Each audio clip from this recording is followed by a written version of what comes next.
അതായത് യേശുക്രിസ്തു ദൈവമാണ്, ദൈവം സർവജ്ഞാനിയാണ്. അപ്പോൾ യേശുക്രിസ്തു പറഞ്ഞല്ലോ പുത്രൻ കൂടെ അറിയുന്നില്ലെന്ന്. മത്തായി 24:35. സിസ്റ്റത്തിനടുത്തിരിക്കുന്ന ആരെങ്കിലും വായിച്ചാൽ മതി. ആകാശവും ഭൂമിയും ഒഴിഞ്ഞു പോകും, എന്റെ വചനങ്ങളോ ഒഴിഞ്ഞു പോകുകയില്ല. ആ നാളും നാഴികയും സംബന്ധിച്ചോ എന്റെ പിതാവ് മാത്രമല്ലാതെ ആരും സ്വർഗത്തിലെ ദൂതന്മാരും പുത്രനും കൂടെ അറിയുന്നില്ല. വളരെ നന്ദി. അപ്പൊ പുത്രനും കൂടെ അറിയുന്നില്ല എന്ന് പറഞ്ഞപ്പോൾ സർവജ്ഞാനി അല്ലല്ലോ. അറിയുന്നില്ലെന്ന് പറഞ്ഞപ്പോൾ സർവജ്ഞാനി അല്ലെന്ന് വരും. അപ്പൊ ദൈവം അല്ലല്ലോ. നല്ല ഒരു ചോദ്യമാണ്. സഹോദരങ്ങളെ കേട്ടി, എൻ്റെ വാഴ്ത്തപ്പെട്ട കർത്താവ് ജഡത്തിലായിരുന്നപ്പോൾ ദൈവത്വം ഉപയോഗിക്കാനുള്ള സ്വാതന്ത്ര്യം പിതാവിനെ ഏൽപ്പിച്ചിരുന്നു എന്നുള്ളത് ഞാൻ പറയുകയുണ്ടായി. കർത്താവ് തൻ്റെ ദൈവത്വം ഉപയോഗിച്ചല്ല അത്ഭുതങ്ങൾ പോലും ചെയ്തത്. മരിച്ചവരെ ഉയിർപ്പിച്ചത് പോലും പരിശുദ്ധാത്മാവിനാലാണ്. അതുകൊണ്ടാണ് അത് തന്നെ നമുക്കും ചെയ്യാൻ ഒക്കുന്നത്. ദൈവത്വത്തിൽ ദൈവമെന്ന നിലയിൽ ഒരു ചെയ്ത അത്ഭുതമുണ്ടെങ്കിൽ ആ അത്ഭുതം നമുക്ക് ചെയ്യാൻ ഒക്കെയില്ലായിരുന്നു, നമ്മുടെ ദൈവം അല്ലാത്തതുകൊണ്ട്. എന്നാൽ മനുഷ്യത്വത്തിൻ്റെ മണ്ഡലത്തിൽ നിന്നുകൊണ്ട് പരിശുദ്ധാത്മാവിനാൽ അത്ഭുതം ചെയ്തുകൊണ്ടാണ് നമുക്കത് ചെയ്യാൻ കഴിയുന്നത്. അപ്പോൾ മനുഷ്യ ശരീരത്തിൽ കർത്താവിടെ പാർത്ത് ശുശ്രൂഷിച്ചിരുന്നപ്പോൾ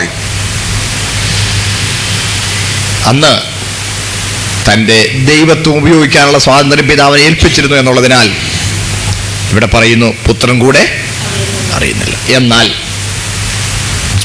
കർത്താവ് തേജസ്കരിക്കപ്പെട്ടു.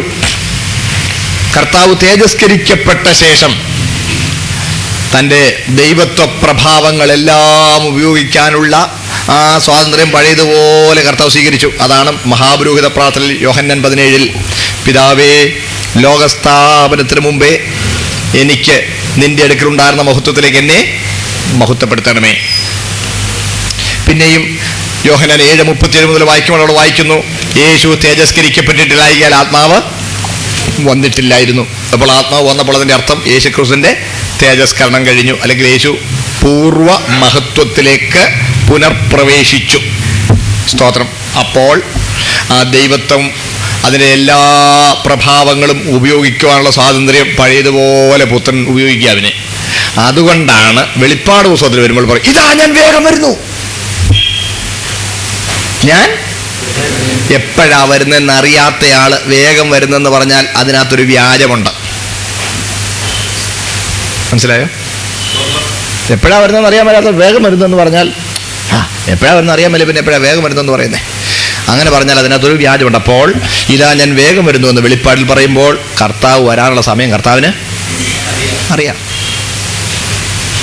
അപ്പോൾ ശരീരത്തിൽ ഇവിടെ പാർത്ത് ശുശ്രൂഷിച്ചിരുന്ന ആ ഘട്ടത്തിൽ ദൈവത്വം ഉപയോഗിക്കാനുള്ള സ്വാതന്ത്ര്യം പിതാവിനെ ഏൽപ്പിച്ചിരുന്നു എന്ന നിലയിലാണ് പുത്രൻ കൂടെ അറിയുന്നില്ല എന്ന് അന്ന് പറഞ്ഞത്.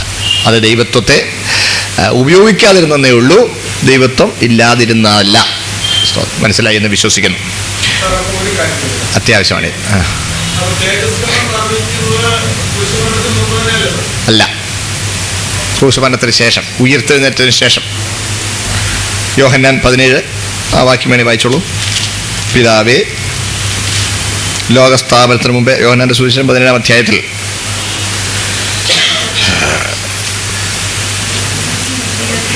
24 വായിച്ചു. പിതാവേ, നീ ലോകസ്ഥാപനത്തിന് മുമ്പേ എന്നെ സ്നേഹിച്ചിരിക്കുക കൊണ്ട് എനിക്ക് നൽകിയ മഹത്വം നീ എനിക്ക് തന്നിട്ടുള്ളവർ കാണേണ്ടതിനും ഞാൻ ഇരിക്കുന്ന ഇടത്ത് അവരും എന്നോട് കൂടെ ഇരിക്കണം എന്ന് ഞാൻ ഇച്ഛിക്കുന്നു. അതല്ല, അതേ അധ്യായത്തിൽ തന്നെ വേറൊരു വാക്യത്തിൽ, അതേ അധ്യായത്തിലൊരു വാക്യമുണ്ട്. ലോകസ്ഥാപനത്തിന് മുമ്പേ എനിക്ക് നിന്റെ അടുക്കലുണ്ടായിരുന്ന മഹത്വത്തിലെ 1-ാം വാക്യം. ഇത് സംസാരിച്ചിട്ട് യേശു സ്വർഗത്തേക്ക് നോക്കി പറഞ്ഞതെന്തെന്നാൽ, പിതാവേ, നാഴിക വന്നിരിക്കുന്നു, നിന്റെ പുത്രൻ നിന്നെ മഹത്വപ്പെടുത്തേണ്ടതിന് പുത്രനെ മഹത്വപ്പെടുത്തണമേ. 5-ാം വാക്യം. ഇപ്പോൾ പിതാവേ, ലോകമുണ്ടാകും മുമ്പേ എനിക്കും നിന്റെ അടുക്കൽ ഉണ്ടായിരുന്ന മഹത്വത്തിൽ എന്നെ നിന്റെ അടുക്കൽ മഹത്വപ്പെടുത്തണമേ. കേട്ടല്ലോ. അപ്പോൾ അത് സ്വർഗാരോഹണത്തിന് ശേഷമാണ്. ഉയർത്തെഴുന്നേൽപ്പിനും സ്വർഗാരോഹണത്തിനും ശേഷമുള്ള അനുഭവമാണ്. അതാണ് യോഹന്നാൻ 7:37 വായിക്കുമ്പോൾ അവിടെ ഉത്സവത്തിന് മഹാദിനം കൊടുക്കതിൽ യേശു അന്ന് തിരസ്കരിക്കപ്പെട്ടിട്ടില്ലായാൽ ആത്മാവ് വന്നിട്ടില്ല. സ്തോത്രം.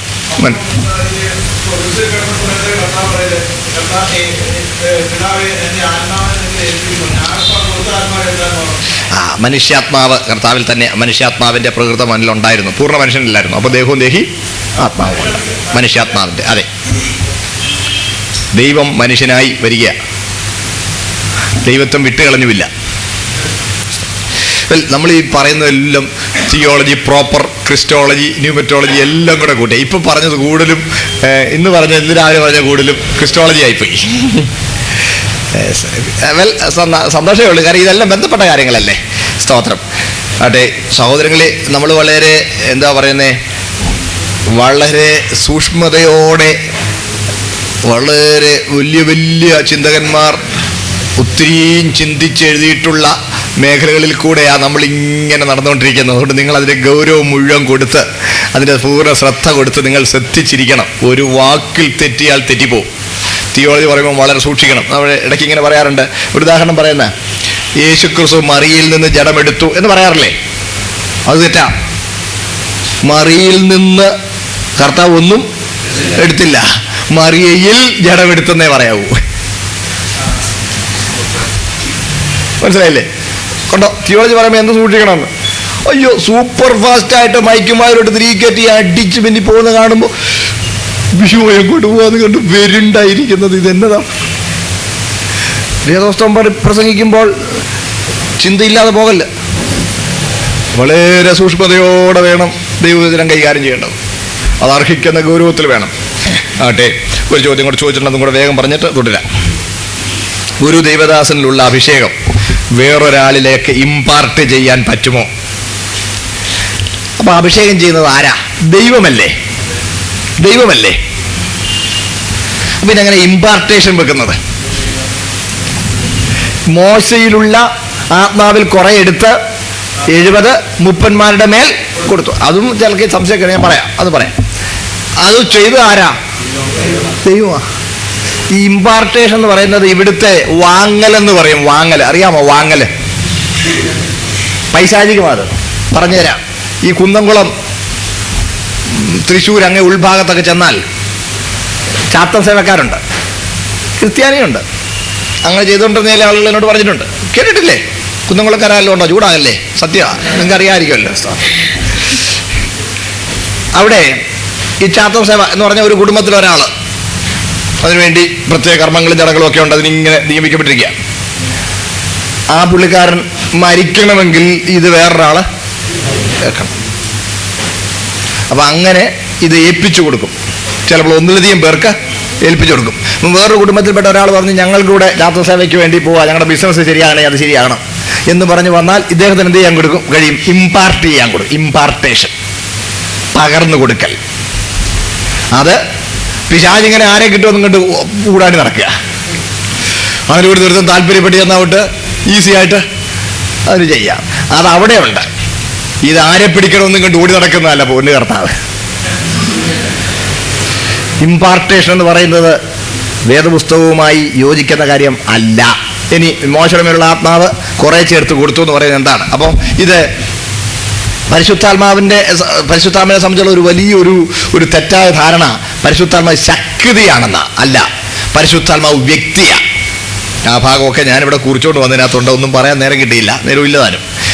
പരിശുദ്ധാത്മാവ് വ്യക്തിയാണ്, ശക്തിയല്ല. ദൈവമാണ്, ആളത്വമാണ്, ശക്തിയല്ല.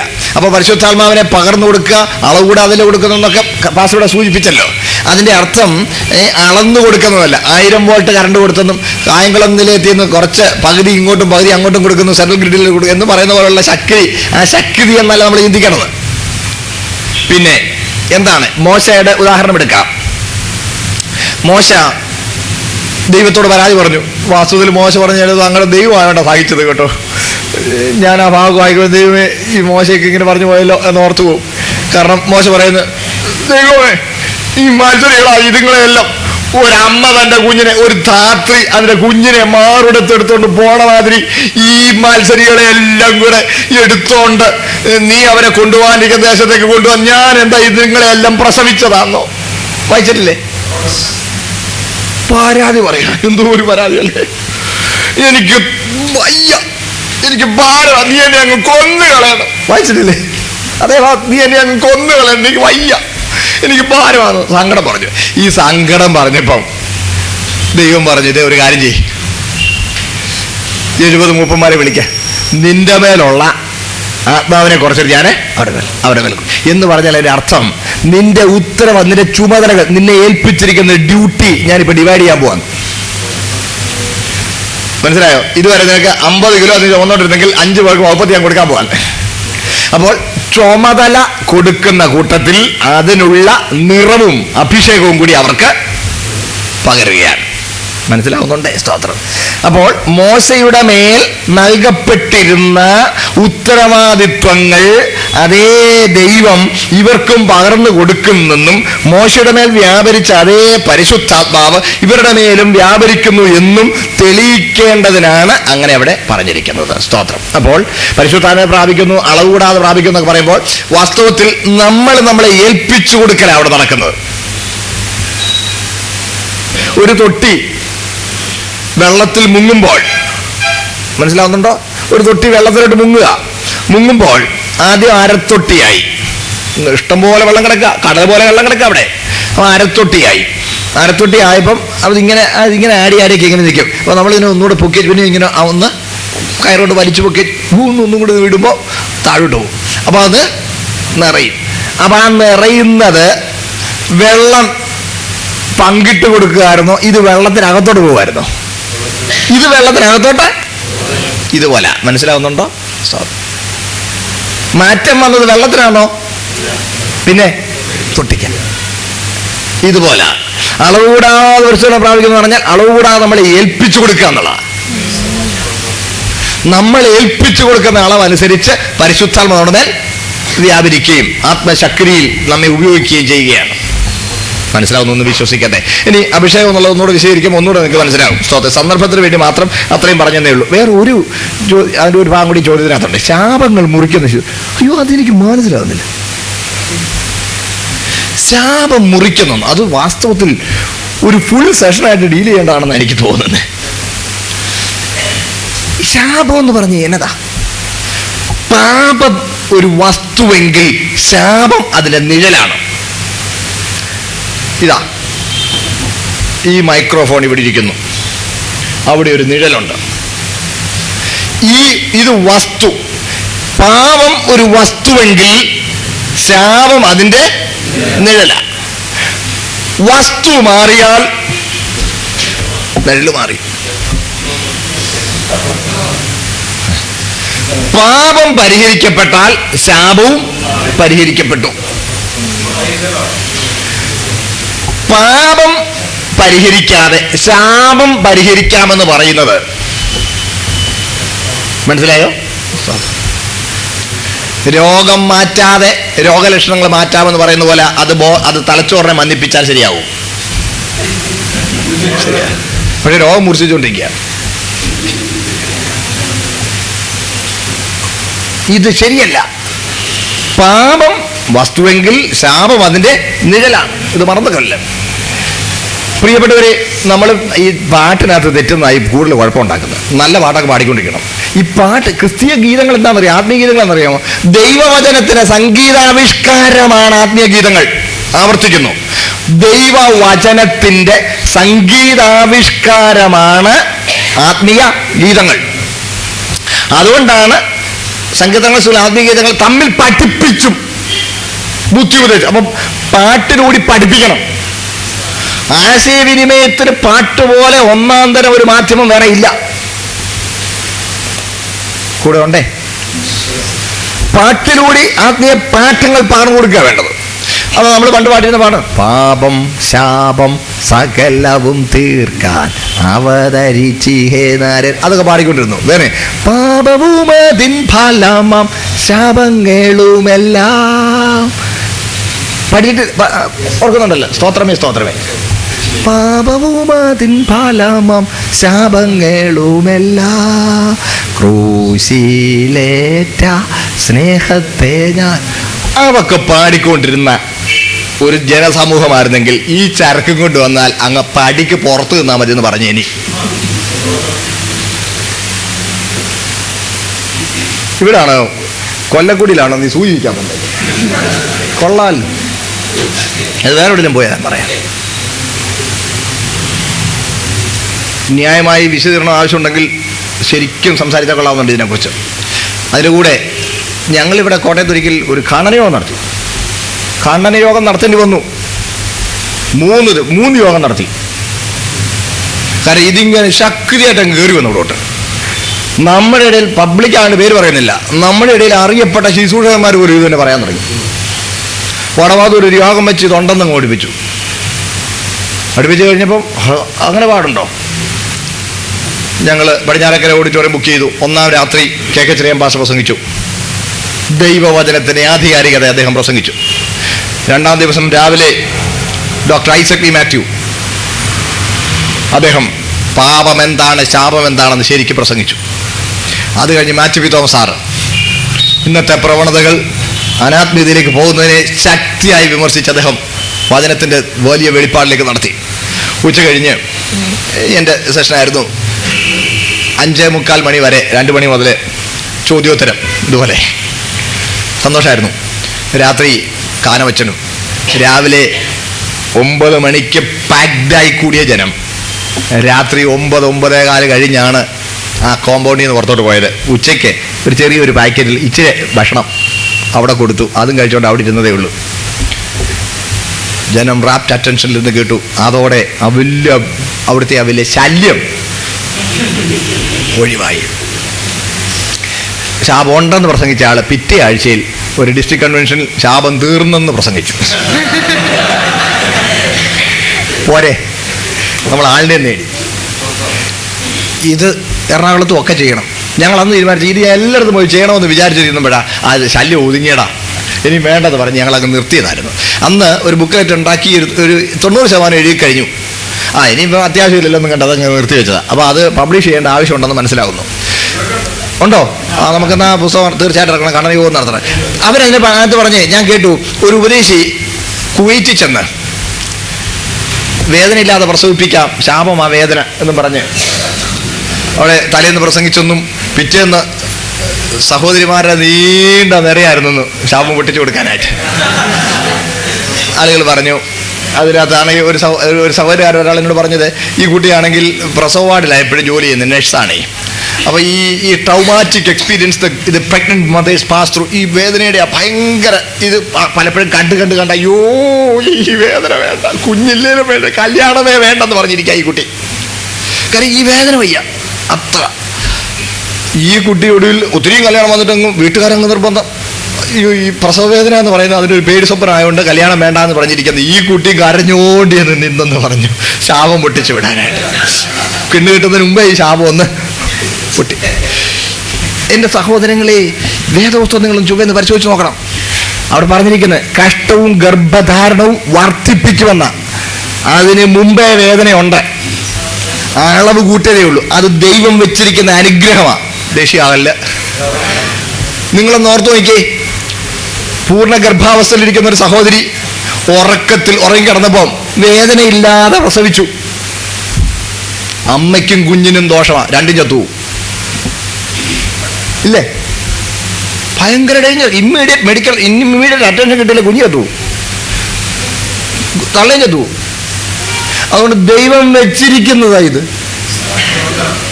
മണ്ടത്തരത്തിന് പോയി അവിടെ ചെന്ന് നിന്നേക്കല്ല. ഇപ്പൊ യാചകാലം കയറി വേദന ഇല്ലാതെ ആക്കി കഴിഞ്ഞെങ്കിൽ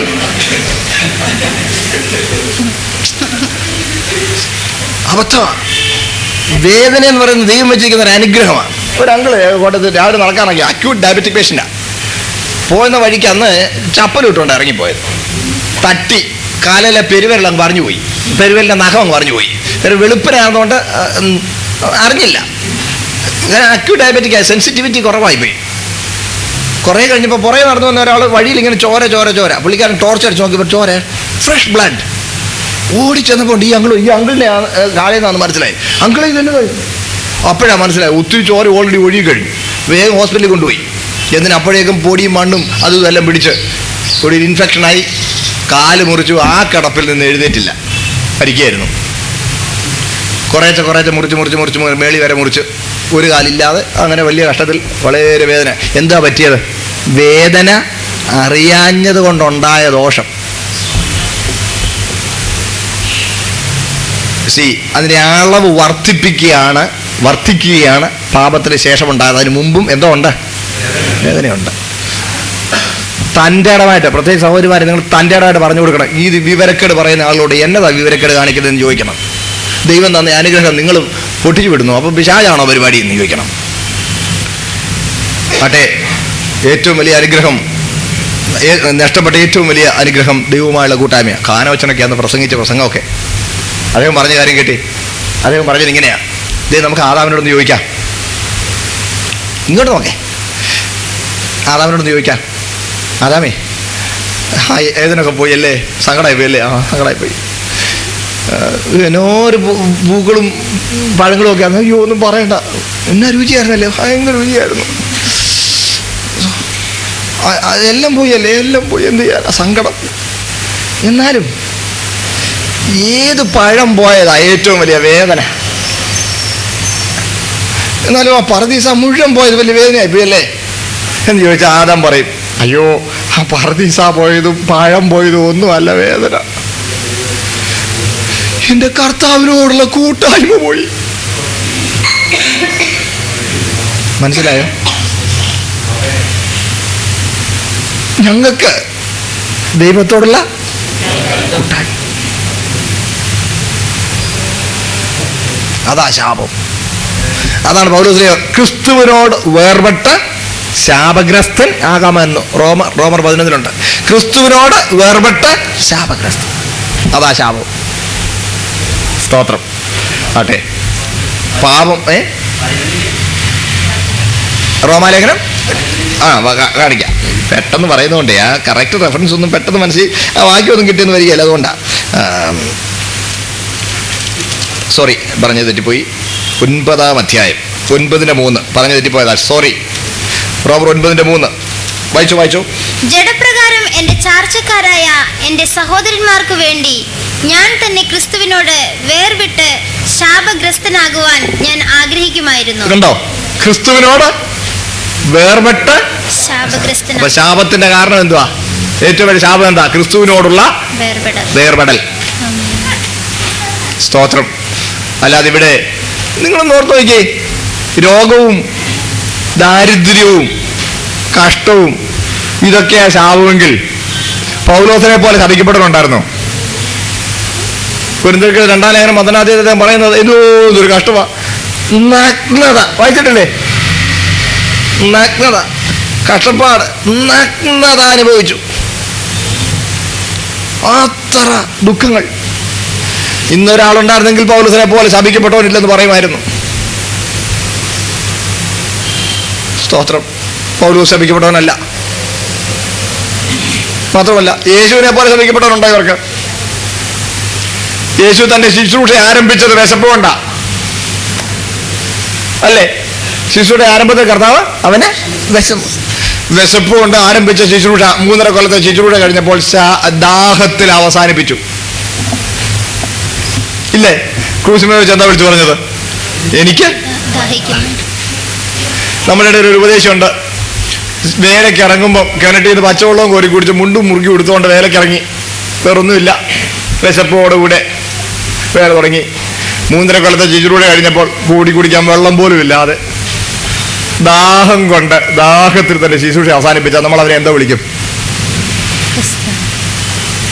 ശപിക്കപ്പെട്ടവരെന്ന് വിളിക്കുകയല്ലേ? ഇവരൊക്കെ വിളിക്കുകയല്ലേ? അപ്പൊ യേശുവിനെ എന്നാ വിളിക്കും നിങ്ങൾ? അവര് ശപിക്കപ്പെട്ടവരെന്ന് വിളിക്കുകയല്ലേ? ഓ, എൻ്റെ പൊന്നു കർത്താവേ, നമ്മുടെ ഹൃദയദൃഷ്ടി ഒന്ന് പ്രകാശിക്കട്ടെ.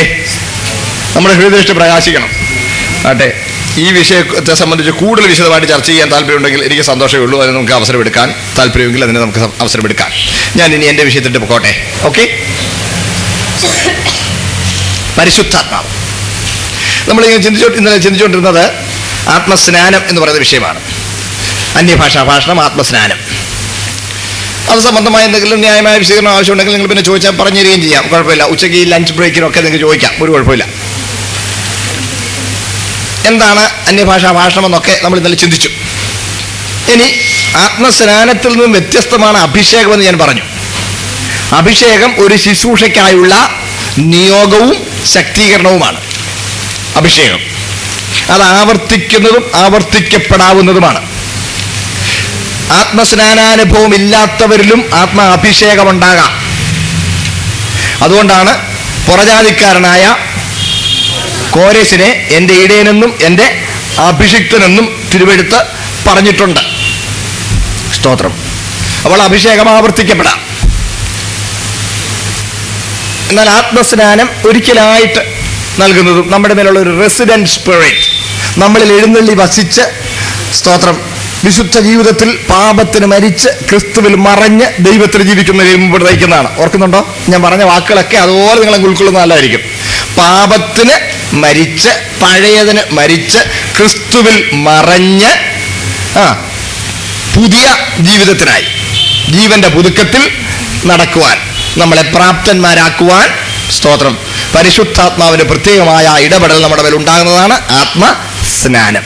ഇനി ഈ ആത്മനിറവ് എന്ന് പറഞ്ഞാൽ എന്താണ്? ആത്മനിറവ് എന്ന് പറഞ്ഞാൽ, പ്രിയപ്പെട്ടവരെ, നമുക്ക് സ്വയം അഭിമുഖീകരിച്ച് ജയിക്കുവാൻ കഴിയാത്ത പ്രതിസന്ധികളിൽ നമ്മളാകുമ്പോൾ പരിശുദ്ധാത്മാവിന്റെ പ്രത്യേകമായ ഒരു ഇടപെടലും നിറവും നമ്മുടെ മേലുണ്ടാവും. അതിനാണ് ആത്മനിറവ് എന്ന് പറയുന്നത്. വാക്യങ്ങൾ വായിച്ചാൽ പ്രവൃത്തി 7:55 വായിച്ചു.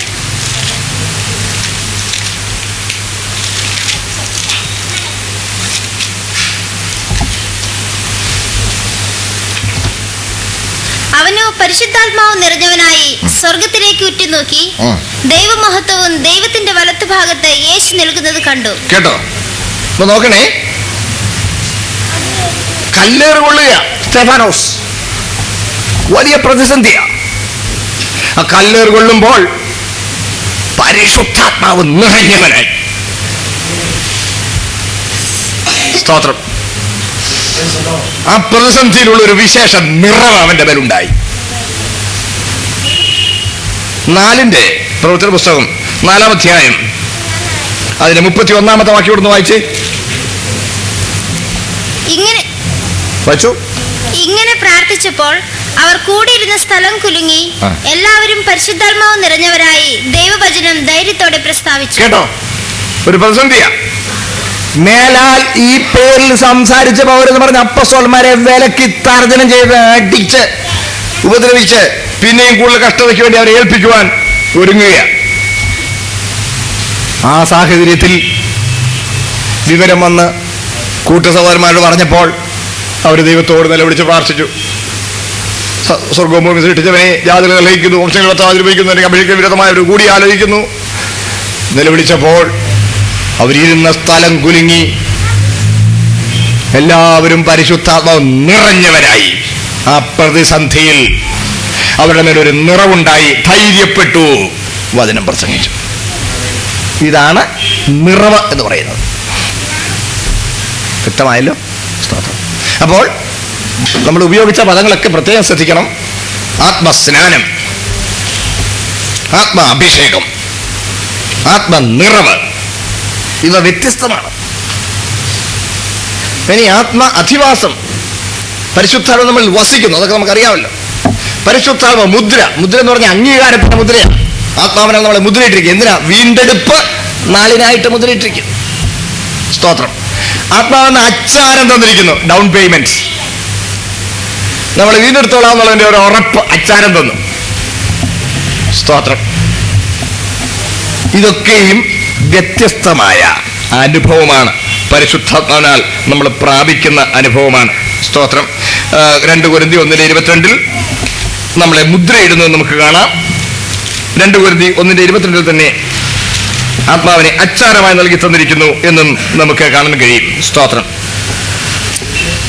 എന്തോ 1 കൊരിന്ത്യർ 1:22 വായിക്കാൻ പോയാൽ ഒത്തിരി സമയമായി പോവും. അപ്പം നിറവ് എന്ന് പറഞ്ഞാൽ എന്താണെന്ന് മനസ്സിലായല്ലോ, അഭിഷേകം എന്ന് പറഞ്ഞാൽ എന്താണെന്ന് മനസ്സിലായല്ലോ. ഇനി അന്യഭാഷ നിന്നുപോയോ എന്നുള്ളതിനെ കുറിച്ചും ഞാൻ ഇന്നലെ പകല് നിങ്ങളുമായി ആ വിഷയങ്ങൾ നമ്മൾ ചർച്ച ചെയ്താണ്. എല്ലാം പറഞ്ഞു എന്ന് പറയാനൊക്കെയല്ല, കുറച്ച് കാര്യങ്ങളൊക്കെ നമ്മൾ പറഞ്ഞു. ഇനി ബാക്കി ഭാഗങ്ങളൊക്കെ നമുക്ക് പിന്നെ സംശയം ഉള്ള ഭാഗങ്ങൾ നമുക്ക് പിന്നെ ചർച്ച ചെയ്യാം. ഇനി അല്പം കാര്യം അത് ഇന്നലെ ഞാൻ പറഞ്ഞെങ്കിലും ഒന്നുകൂടി ഒന്ന് കൃത്യമാക്കാം. സഭ കൂടിവരവും അന്യഭാഷാ ഭാഷണവും. സഭാ കൂടിവരവിലെ അന്യഭാഷാ ഭാഷണത്തിന്റെ ക്രമം എങ്ങനെ ആയിരിക്കണം ഞാൻ ഇന്നലെ പറഞ്ഞ് നിങ്ങൾ മറക്കരുത്. കൂടിവരവിൽ അന്യഭാഷാ ഭാഷണം.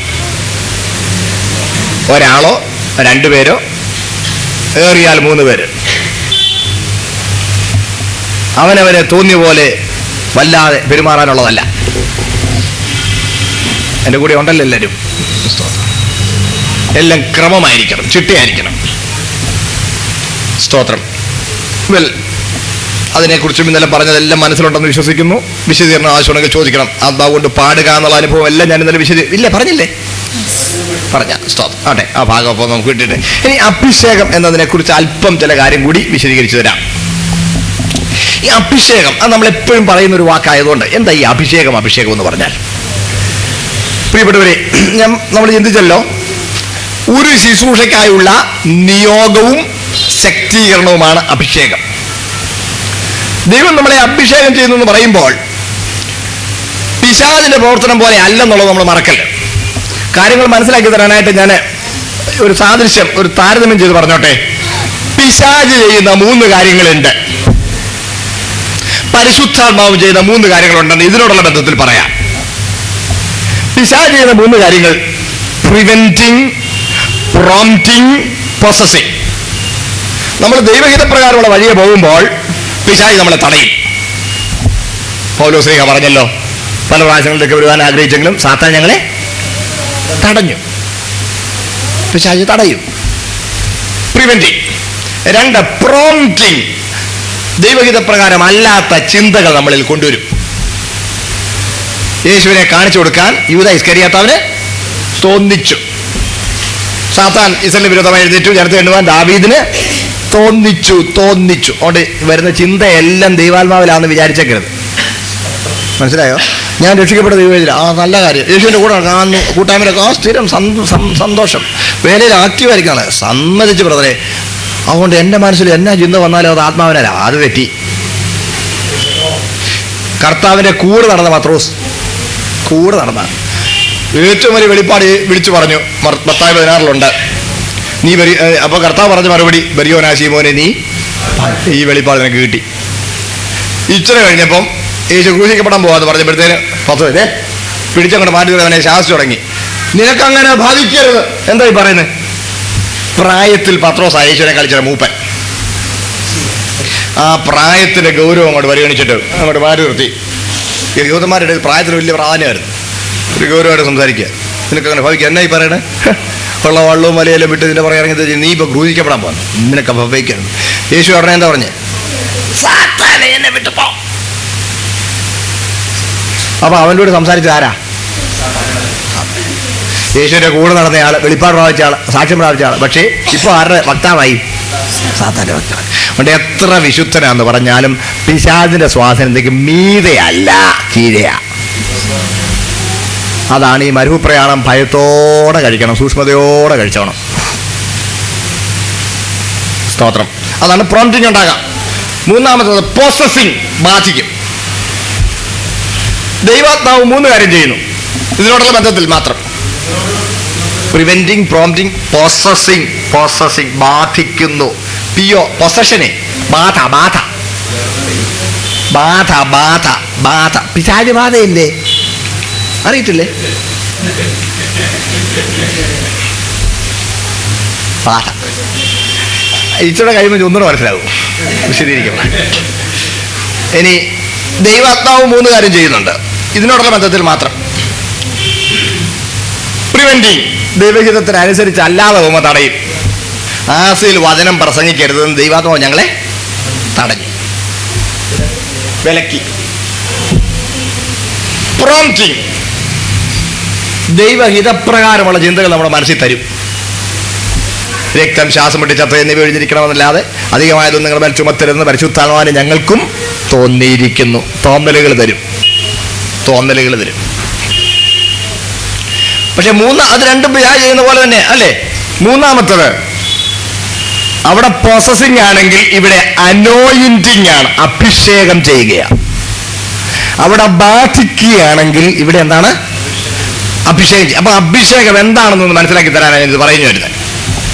ബാധിക്കൽ എന്ന് പറഞ്ഞാൽ അങ്ങ് കേറുക. ദുരാത്മാവ് അശുദ്ധാത്മാവ് ആളിനെ വിട്ട് ഇറങ്ങി നടന്നേച്ച് എങ്ങും ഇരിക്കാൻ ഇറങ്ങിയിട്ടില്ല. ഇങ്ങനെ കയറി കണ്ടപ്പോൾ ശകലം വൃത്തിയാടെ കിടക്കുക. പോയി തനിലും തൊട്ട് കയറി 7 എണ്ണത്തിനെ പിടിച്ചോണ്ട് അങ്ങ് കയറി പാർത്തു. Calling bell അടിക്കുന്നൊന്നുമില്ല. മുട്ടിയ വായിൽ തുറക്കുമ്പം കയറി ചെല്ലുകയൊന്നുമില്ല. അങ്ങ് കയറി ചെല്ലുക, ചവിട്ടി പൊളിച്ചങ്ങ് കയറുക. എന്നാൽ പരിശുദ്ധാത്മ എന്താ ചെയ്യുന്നറിയാമോ? ഇതാ ഞാൻ യേശു ചെയ്യുന്ന പോലെ തന്നെ വാതിക്കൽ നിന്ന് ആരെങ്കിലും തന്നെ ശബ്ദം കേട്ട് വാതിൽ തുറന്നാൽ അകത്ത് വരും. ചവിട്ടി പൊളിച്ച് കയറി വരികയില്ല. ദൈവം നമുക്ക് ഇച്ഛാശക്തി തന്നിട്ടുണ്ട്. ഇച്ഛാശക്തിയെ കീഴ്പ്പെടുത്തുകയില്ല, ഞെരിച്ചു കളയുകയില്ല. ഏൽപ്പിക്കപ്പെട്ടെങ്കിലേ കർത്താവ് നമ്മെ ഉപയോഗിക്കും. അതാ മുമ്പേ ഞാൻ പറഞ്ഞത്, അളവ് കൂടാതെ പ്രാപിക്കുന്ന നമ്മുടെ സമർപ്പണമാണ് അളവ് കൂടാതെ ചെയ്യേണ്ടത്. നാം സമർപ്പിക്കുന്നതിന്റെ അളവിൽ നമുക്കത് പ്രാപിക്കാൻ കഴിയും. ദൈവത്തിന്റെ ഭാഗത്തുനിന്ന് ഒരളവും ഇല്ല. നാം പ്രാപിക്കുന്നത് നമ്മളുടെ സമർപ്പണത്തിന്റെ അടിസ്ഥാനത്തിലാണ്. മനസ്സിലായെന്ന് വിശ്വസിക്കുന്നു. ഒരിക്കലും പരിശുദ്ധാത്മാവ് ആരുടെ മേലും ബലാത്കാരം ചെയ്യുകയില്ല. ഇപ്പൊ ആരാണ്ട് പറയുന്നു പരിശുദ്ധാത്മാവ് മേക്കിട്ട് കയറുന്നു. മേക്കിട്ട് കയറുക എന്ന് പറഞ്ഞാൽ ഇവിടെ പറയാറുണ്ടോ ആ വാക്ക്? മേക്കിട്ട് കയറുക, തോളെ കയറി അടിച്ച് തല്ലി പേരളി കാണിച്ച് ഊരിട്ടി പേരട്ടി. ദൈവം തന്നെ ശക്തി ഇങ്ങനെയാണോ കാണിക്കുന്നത്? ദൈവം ആരാ, നമ്മളാരാ? എൻ്റെ കൂടെ ഉണ്ടോ എല്ലാവരും? അപ്പോൾ അഭിഷേകം ചെയ്യുന്നതിന്റെ വ്യത്യാസം പറയാം അല്പം കൂടി. നമ്മുടെ വ്യക്തിത്വത്തെ ആദരിക്കുന്നു, ഇച്ഛാശക്തിയെ ആദരിക്കുന്നു. ബാധിച്ചു കഴിഞ്ഞാൽ പിന്നെ അവർ ഇച്ഛാശക്തി ഇല്ല. അഭിഷേകം ചെയ്താൽ ഇച്ഛാശക്തി അമർത്തപ്പെടുകയില്ല. അത് ഇച്ഛാശക്തി അവിടെ ഉണ്ട്. അതുകൊണ്ടാണ് ബാധിക്കപ്പെട്ടവനോട് നിന്റെ പേരെന്നാന്ന് ചോദിച്ചാൽ തോമസ് എന്നല്ല പറയുന്നത്, ലഗ്യോൻ എന്നായിരിക്കും. എന്നാൽ അഭിഷിക്തനായ പൗലോസ് പറയുന്നു പൗലോസ് എഴുതുന്നത്. മനസ്സിലായില്ലേ? അതുകൊണ്ട് ഇവിടെ ആരാണ്ടൊക്കെ ചോദിക്കുന്നു, എടാ മത്തായി എഴുതിയ സുവിശേഷം എങ്ങനെയാടാ ദൈവത്തിന്റെ വചനമാകുന്നതെന്ന്. ഇല്ലേ? മത്തായി പറയുന്നു മത്തായി എഴുതിയാന്ന്, ലൂക്കോസ് പറയുന്നു ലൂക്കോസ് എഴുതിയാന്ന്, പൗലോസ് പറയുന്നു ഞാൻ എഴുതിയതാണ്, നിങ്ങളെല്ലാം കൂടെ പറയുന്നത് ദൈവത്തിന്റെ വചന. അതെങ്ങനെ ശരിയാകുന്നത് എന്നിവർ. അതുകൊണ്ടാണ് ഇവിടുത്തെ ചില മതഗ്രന്ഥങ്ങളൊക്കെ അവർ അവകാശപ്പെടുന്നത് നേരിട്ട് റെഡിമെയ്ഡായിട്ട് ബോധം കെടുത്തിയിട്ട് ചെവിയിലോട്ട് ഊതി കൊടുത്തതാണ്. ദൈവാത്മാവിന്റെ പ്രവർത്തനം അങ്ങനെ അല്ല. എല്ലാവരും എൻ്റെ കൂടെ ഉണ്ടല്ലോ. വ്യക്തിത്വത്തെ ആദരിക്കുന്നു. പരിശുദ്ധാത്മാവ് വന്നാൽ നമുക്ക് സുബോധമുണ്ട്. ഇത് സുബോധത്തിന്റെ ആത്മാവ്, വെളിവുകേടിന്റെ ആത്മാവല്ല. അതുകൊണ്ടാണ് പറഞ്ഞിരിക്കുന്നു പ്രവാചകന്മാരുടെ ആത്മാക്കൾ പ്രവാചകന്മാർക്ക് കീഴടങ്ങിയിരിക്കും. അതുകൊണ്ടാണ് പരിശുദ്ധാത്മാവിനെ ദുഃഖിപ്പിക്കാൻ ഒക്കുന്നത്. അതുകൊണ്ടാണ് പരിശുദ്ധാത്മാവോട് മത്സരിക്കാൻ ഒക്കുന്നത്. അതുകൊണ്ടാണ് പരിശുദ്ധാത്മാവോട് ചെറുത്തു നിൽക്കാൻ ഒക്കുന്നത്. അറിയത്തില്ലേ? അതുകൊണ്ട് നിനക്ക് മനസ്സുണ്ടെങ്കിൽ സമർപ്പിച്ചു കൊടുത്താൽ പരിശുദ്ധാത്മാവിന് മേൽ പ്രവർത്തിക്കും. സ്തോത്രം. അവൻ നമ്മുടെ വ്യക്തിത്വത്തെ ആദരിക്കുന്നു. എന്തൊരു സന്തോഷമാണ്. ഹല്ലേലൂയ. അടുത്തെന്ന് പറയുമ്പോൾ ദേഷ്യം വരില്ലേ? 17 വയസ്സുള്ളൊരു പെങ്കൊച്ച് 77 വയസ്സുള്ള ഒരു അമ്മച്ചിയോട് മകളേ എന്ന് വിളിച്ച് പറയുന്നു. 12 വയസ്സുള്ള ഒരു കുഞ്ഞ് ചെക്കൻ 80 വയസ്സുള്ള അപ്പച്ചോട് മകനേ എന്ന് വിളിച്ച് പറയുന്നു.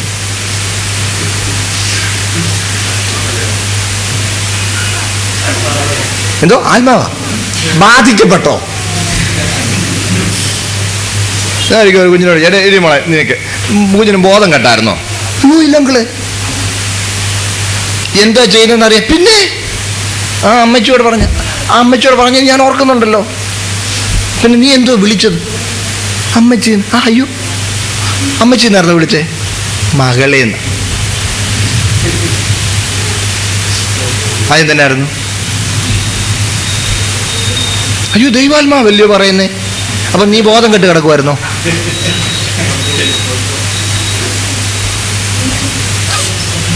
എൻ്റെ കൂടെ ഉണ്ടോ എല്ലാവരും? പൊസഷൻ ഇല്ല, അഭിഷേകമേ ഉള്ളൂ. കുറെ കഴിഞ്ഞപ്പം ആ നല്ലൊരു കുഞ്ഞ് അവള് പറഞ്ഞു, അങ്കിളെ എല്ലാവരും അങ്ങനെ, അതുകൊണ്ട് ഞാനങ്ങ് പറഞ്ഞു. ആ പറഞ്ഞ പൊന്നുമോനെ നീ അങ്ങനെ ചെയ്യണ്ട.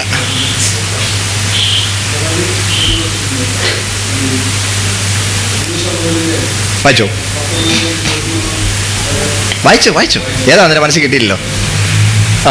1 ശമൂവേൽ 19:23-24. 1 ശമൂവേൽ 19. അങ്ങനെ അവൻ രാമയിലെ നയ്യോത്തിൽ ചെന്നു. ദൈവത്തിന്റെ ആത്മാവ് അവന്റെ മേൽ വന്നു. അവൻ രാമയിലെ നയ്യോത്തിൽ എത്തും വരെ പ്രവചിച്ചു കൊണ്ട് നടന്നു. അവൻ തന്റെ വസ്ത്രം ഉരിഞ്ഞു കളഞ്ഞു. അങ്ങനെ ശമൂവേലിന്റെ മുൻപാകെ പ്രവചിച്ചുകൊണ്ട് അന്ന് രാപ്പകൽ മുഴുവനും നഗ്നനായി കിടന്നു. ആകയാൽ ശൗലും ഉണ്ടോ പ്രവാചക ഗണത്തിൽ എന്ന് പറഞ്ഞു വരുന്നു. അപ്പൊ ഇത് ബാധിക്കുകയല്ലായിരുന്നോ എന്നാ ചോദിക്കുന്നല്ലേ? പരിശുദ്ധാത്മാവ് ബാധിക്കുകയല്ലായിരുന്നു. ഇവൻ ആകെ കൂടി ദൈവകൃപയിൽ നിന്ന് അന്യപ്പെട്ടിരിക്കുക. ദൈവകൃപയിൽ നിന്ന് അന്യപ്പെട്ടിരിക്കുമ്പോൾ ആ പ്രവാചകന്മാരുടെ സമൂഹത്തിൽ വന്നപ്പോൾ വേറെ ആരും തുടി പറിച്ചു കളഞ്ഞില്ല. ആരെ കളഞ്ഞുള്ളൂ? ശൗലേ കളഞ്ഞുള്ളൂ. അപ്പോൾ അവന് ഈ പ്രത്യേക സാഹചര്യത്തിൽ ഒരു പ്രത്യേക മാനസിക നിലയിലായിട്ട് അവനങ്ങനെ പെരുമാറി എന്നുള്ളതാണ്, അല്ലാതെ അത് ദൈവാത്മാവ് ചെയ്തതല്ല. എന്തോ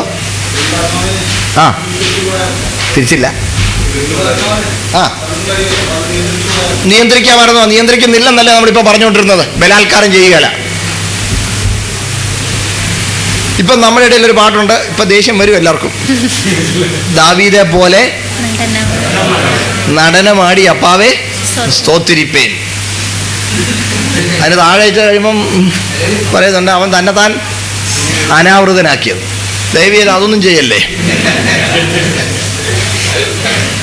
ദൈവ സാന്നിധ്യമാണെന്നുള്ള ബോധം വേണം.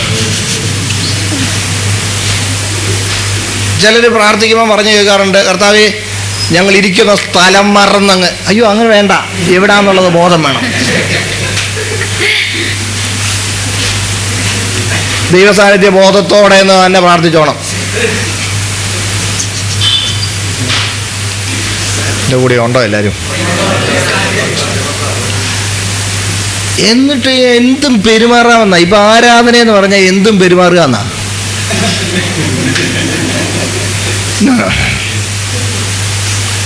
സുബോധത്തിന്റെ ആത്മാവാ.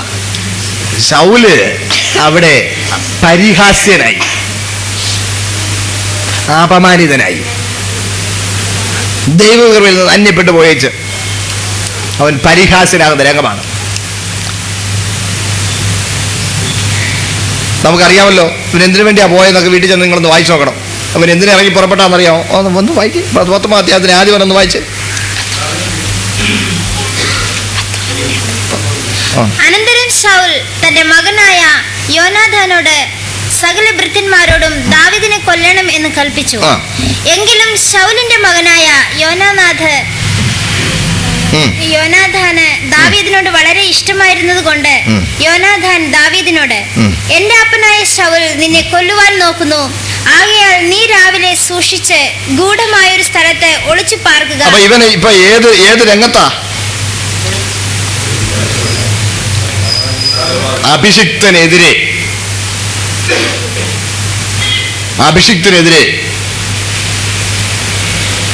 ഇറങ്ങി തിരിച്ചിരിക്കുക. ഇനി 18 മുതൽ വായിക്കുമ്പോൾ ഇങ്ങനെ ദാവീദ് ഓടിപ്പോയി രക്ഷപ്പെട്ടു. രാമയിൽ ശമൂവേലിന്റെ അടുക്കൽ ചെന്നു. ശൗൽ തന്നോട് ചെയ്തൊക്കെ അവനോട് അറിയിച്ചു. പിന്നെ അവനും ശമൂവേലും പുറപ്പെട്ട് നെയ്യോത്തിൽ ചെന്ന് പാർത്തു. ശമൂവേലിനും കുന്നുകളിൽ ആകെ കൂടി വൈരാഗ്യത്തിൽ ഇറങ്ങി തിരിച്ചിരിക്കവൻ. ശൗൽ ദാവീദിനെ പിടിപ്പാൻ ദൂതന്മാരെ അയച്ചു. മനസ്സിലായില്ലേ? ഇവൻ തെറ്റായ ഒരു താല്പര്യത്തിന് ഇറങ്ങിത്തിരിച്ചിരിക്കുക.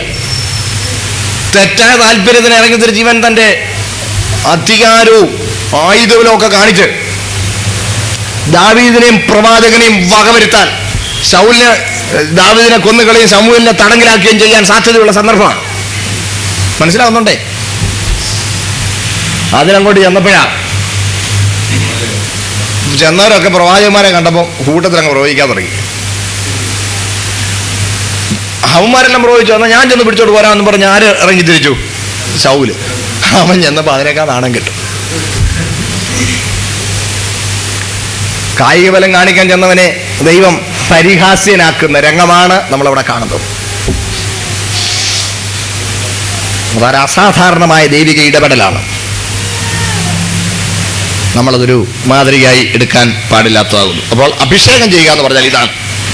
അതുകൊണ്ടാണ് നമ്മൾ പുതിയ നിയമത്തിൽ വരുമ്പോൾ ദൈവവചനം വായിക്കുമ്പോഴും സുബോധം നഷ്ടപ്പെട്ട ആരും ഒന്നും പറയുന്നില്ല. അത് പുറത്തുള്ള കാവ്യമതങ്ങളിൽ അങ്ങനെയുള്ള അനുഭവങ്ങൾ ഉണ്ടാകാം. കാവ്യമതങ്ങൾ എന്നൊക്കെ പറഞ്ഞാൽ അവിടെ അറിയാമല്ലോ, ഇവിടെയുള്ള മറ്റ് പല മീൻസ് കാവ്യമതങ്ങളെന്ന് പറയും മറ്റു മതങ്ങളെ. ആ മതങ്ങളിലൊക്കെ ഉറഞ്ഞുതുള്ളി, തുമ്പിതുള്ളി, വെളിച്ചപ്പാടായി, അറിയാമല്ലോ, തൻ്റെ തന്നെ ആ വ്യക്തിത്വം അവിടെ അമർച്ച ചെയ്യപ്പെട്ട് മറ്റൊരു ശക്തിക്ക് വിധേയപ്പെട്ട് ബാധിക്കപ്പെട്ട് ഇവന്റെ ആളത്വം പോലും നഷ്ടപ്പെട്ട് പെരുമാറും. അതുപോലല്ല പരിശുദ്ധാത്മാവ്. ഇപ്പം വ്യത്യാസം മനസ്സിലായെന്ന് വിശ്വസിക്കുന്നു. നീ അഭിഷിക്തനാണോ? നീ സുബോധമുള്ളവനാ. ഇപ്പം വന്ന് ആത്മാവിൻ്റെ ഏറിയ അളവ് വരുമ്പോൾ എന്തുവാന്നാ ബോധം കെടുന്നത്.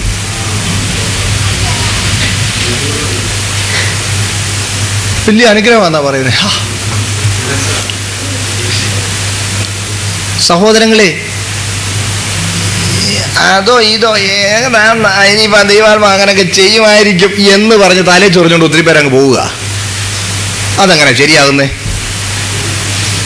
ദൈവവചനം അൺഈക്വിവോക്കലാണ്. അൺഈക്വിവോക്കൽ എന്ന് പറഞ്ഞാൽ അങ്ങോട്ടും ഇങ്ങോട്ടും വ്യാഖ്യാനിക്കാൻ മേലാത്തതാ.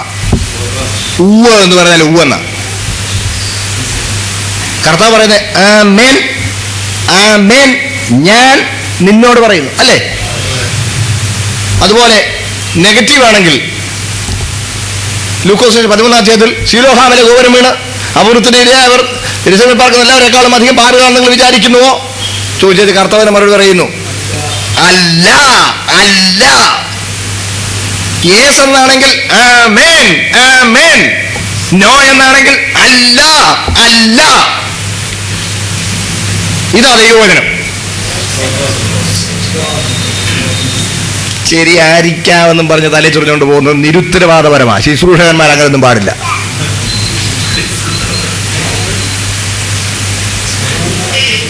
എന്തോ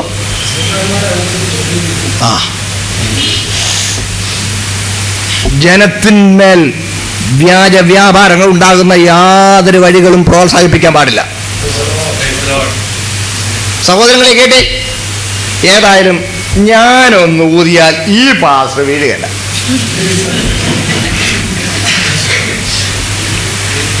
പക്ഷെ ഞാൻ ഊതിയപ്പോൾ അദ്ദേഹം വീഴുന്നു. അപ്പൊ എൻ്റെ ഊത്തിനകത്ത് എൻ്റെ ആയമല്ല വേറെ ഏതാണ്ട് ഉണ്ടെന്നർത്ഥം. സമ്മതിച്ചോ?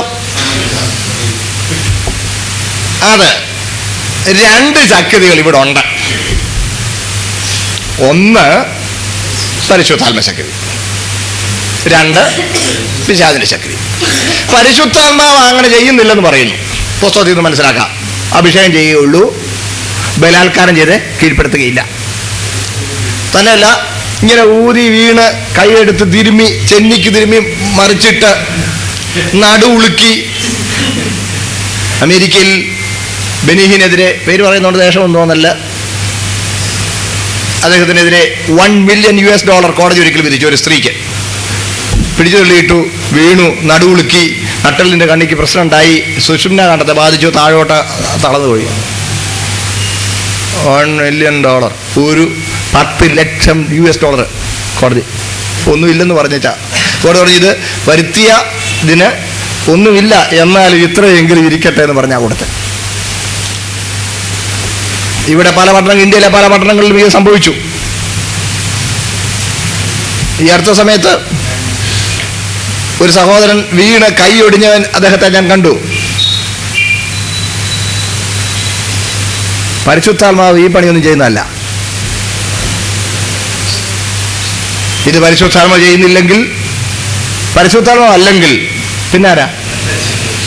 വ്യാജ വ്യാപാരമാണെന്ന് പറയാൻ എന്താ ഇത്ര വലിയ തന്റെ ഇടക്കുറവ്?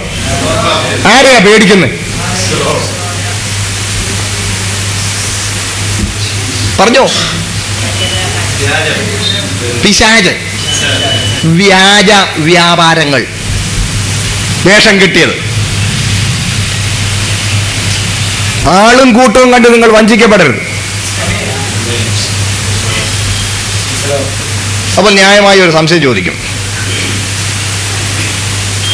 പരിശുദ്ധാത്മാവിന് എങ്ങനെയും പ്രവർത്തിക്കാൻ സ്വാതന്ത്ര്യമില്ലേ? എന്തോ പറയുന്നു? സ്വാതന്ത്ര്യമുണ്ട്, പക്ഷെ പ്രവർത്തിക്കുന്നില്ല. എന്തോ പുസ്തകം എടുത്താൽ 89-ാം സങ്കീർത്തനം 34-ാം വാക്യം.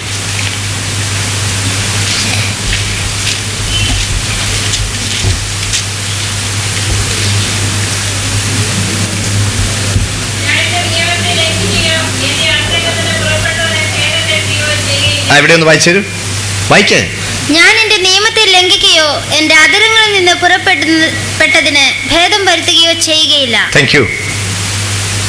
ഞാൻ എന്റെ നിയമത്തെ ലംഘിക്കുകയില്ല, എന്റെ അധരങ്ങളിൽ നിന്ന് പുറപ്പെട്ടതിന് ഭേദം വരുത്തുകയില്ല. എന്റെ ദൈവം ഒന്ന് പറഞ്ഞിട്ട് ഒന്ന് ചെയ്യുകയില്ല. ദൈവം വിശ്വസ്തനാണ്. യഹൂദന്മാർ എപ്പോഴും പറഞ്ഞൊരു പ്രയോഗമായിരുന്നു, ദൈവം വിശ്വസ്തൻ, ദൈവം വിശ്വസ്തൻ, ദൈവം വിശ്വസ്തൻ. ദൈവം ആരോടാ വിശ്വസ്തൻ? അതിനാ ദൈവം ആരോടാ വിശ്വസ്തൻ? തന്നോട് തന്നെ. അല്ല, ആരോടാ വിശ്വസ്തൻ? നമ്മളോട് വല്ലതും കടപ്പെട്ടിട്ടുണ്ടോ? പക്ഷെ കടപ്പെട്ടവനെ പോലെ അവിടുന്ന് അങ്ങ് പെരുമാറുക. നമ്മളോടൊന്ന് പറഞ്ഞേച്ച് ആ പറഞ്ഞതിനോട് തന്നെ വിശ്വസ്തനായിരിക്കുക. അതാ. അപ്പോൾ ദൈവം വിശ്വസ്തനാണെന്ന് പറഞ്ഞാൽ അവിടുന്ന് അവിടുത്തോട് തന്നെ വിശ്വസ്തനാണ്. അവിടുത്തോട് തന്നെ വിശ്വസ്തനാണ്. അവിടുത്തോട് തന്നെ വിശ്വസ്തനെങ്കിൽ അവിടുത്തെ തിരുവചനത്തിന് പുറത്ത് എൻ്റെ ദൈവം പോകയില്ല. അല്പം കൂടെ വിശദീകരിക്കാം. ഒന്ന് പറഞ്ഞേ പ്ലീസ്. പ്രിയപ്പെട്ടവരെ, അദൃശ്യ ദൈവത്തിന്റെ ദൃശ്യ വെളിപ്പാടാണ് യേശുക്രിസ്തു. അദൃശ്യ ദൈവത്തിന്റെ ദൃശ്യ വെളിപ്പാടാണ്. കാണപ്പെടാത്ത ദൈവത്തിന്റെ കാണത്തക്ക വെളിപ്പാട്. അതാ കർത്താവ് നമ്മൾ വായിച്ചല്ലോ, എന്നെ കണ്ടവൻ പിതാവിനെ കണ്ടു, അവനിലല്ലോ ദൈവത്തിന്റെ സർവ്വസമ്പൂർണതയും ദേഹരൂപമായി വസിക്കുന്നു. സ്തോത്രം. യേശുക്രിസ്തു കാണത്തക്ക വെളിപ്പാടെങ്കിൽ വചനം കേൾക്കത്തക്ക വെളിപ്പാടാണ്. ഇത് ശ്രദ്ധിച്ചോണേ. യേശുക്രിസ്തു കാണത്തക്ക ദൈവ വെളിപ്പാടും വചനം കേൾക്കത്തക്ക ദൈവ വെളിപ്പാടാണ്. യോഹന്നാന്റെ സുവിശേഷം 1:1 മുതൽ വായിക്കുമ്പോൾ ആദിയിൽ വായിച്ച് യോഹന്നാൻ 1:1 മുതൽ.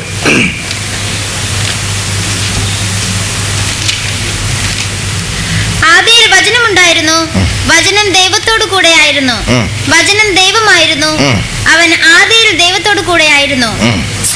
അപ്പൊ നോക്കി, ആദിയിൽ വചനം ഉണ്ടായിരുന്നു, വചനം ദൈവത്തോടെയായിരുന്നു, വചനം ദൈവമായിരുന്നു. 14-ാം വാക്യം. വചനം ജഡമായി തീർന്നു, കൃപയും സത്യവും നിറഞ്ഞവനായി നമ്മുടെ ഇടയിൽ പാർത്തു. ഞങ്ങൾ അവന്റെ തേജസ് പിതാവിൽ നിന്ന് ഏകജാതനായവന്റെ തേജസ്സായി കണ്ടു. 18 ദൈവത്തെ ആരും ഒരു നാളും കണ്ടിട്ടില്ല. പിതാവിന്റെ മടിയിൽ ഇരിക്കുന്ന ഏകജാതനായ പുത്രൻ അവനെ വെളിപ്പെടുത്തിയിരിക്കുന്നു. നന്ദി. ശ്രദ്ധിച്ചാട്ടെ. ആദിയിൽ വചനമുണ്ടായിരുന്നു, വചനം ദൈവത്തോടെയാണ്, വചനം ദൈവമായ വചനം ജഡത്തിൽ വെളിപ്പെട്ടവനാണ് യേശു. മീൻസ് കേൾക്കത്തക്ക വെളിപ്പാടായിരുന്നത് കാണത്തക്ക വെളിപ്പാടായവനാണ് മിശിഹ. അതുകൊണ്ടാണ് വചനത്തിൽ ദൈവത്തെക്കുറിച്ച് എന്തൊക്കെ വെളിപ്പാടുകളുണ്ടോ ആ മുഴുവൻ വെളിപ്പാടുകളും ആളത്വത്തിൽ മിശിഹായിൽ നമുക്ക് കാണാം. അപ്പോൾ യേശുക്രിസ്തു ദൈവത്തിന്റെ പൂർണ്ണ വെളിപ്പാടെങ്കിൽ വചനവും ദൈവത്തിന്റെ പൂർണ്ണ വെളിപ്പാടാ.